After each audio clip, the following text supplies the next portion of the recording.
यवतमाळ जिल्ह्यात मुसळधार पावसाचा तडाखा कायम असून अडाण नदीला आलेल्या महापुरामुळे नदीकाठची शेकडो एकर शेती जलमय झाली आहे।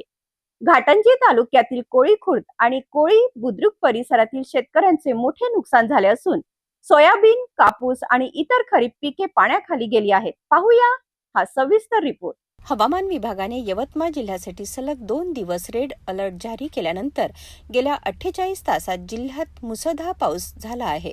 सततच्या पावसामुळे अडाण नदीला महापूर आला असून घाटंजी तालुक्यातील नदीकाठचा परिसर जलमय झाला आहे।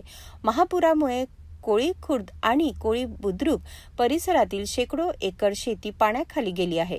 शेतांमध्ये पुराचे पाणी शिरल्याने सोयाबीन, कापूस तसेच खरीप पिकांचे मोठ्या प्रमाणात नुकसान झाल्याची प्राथमिक माहिती समोर आली आहे।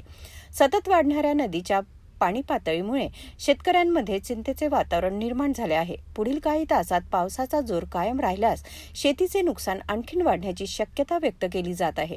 दरम्यान प्रशासनाने नदीकाठच्या गावातील नागरिकांना सतर्क राहण्याचे आणि नदी किंवा पूरग्रस्त भागाजवळ जाणे टाळण्याचे आवाहन केले आहे।